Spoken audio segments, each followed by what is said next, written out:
There was one guy who worked for the company in our stone department. So that would include turquoise and other semi-precious stones that we sell. And this guy did a great job, but he ended up allowing customers to pick the best turquoise. We would call it creaming, where he would show them the turquoise, they would pick the best stones, and he would give them a great price. But then all the stones that were maybe lesser quality that he should have been selling to them, he wasn't selling to them. Instead, he just had buckets and buckets of turquoise. And the number was in the six figures. And so what happened was he ended up putting this turquoise in different places so that nobody would find it. And my father-in-law pursued it and figured out what happened. And so he confronted this man and said, I told you that, if you're going to sell this at this price, you have to, sell both top grade as well as medium grade turquoise. It wasn't bad turquoise. It just, wasn't as nice.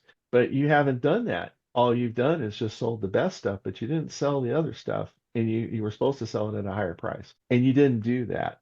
And I warned you repeatedly, you didn't do that. But my father-in-law did it intentionally, and he explained the why, the what, and the how in the whole process to this gentleman.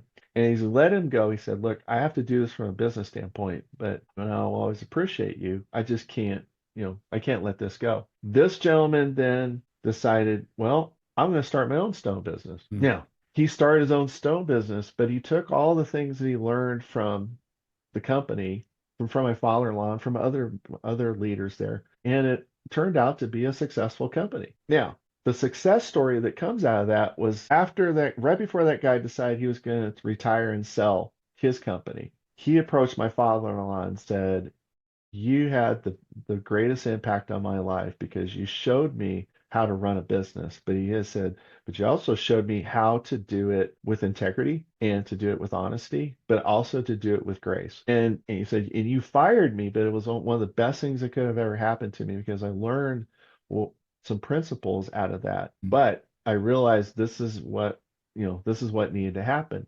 And he said, "All the principles that you taught me and all the principles I learned from everyone else benefited me, and now my family has benefited, and people that I've taken care of have benefited."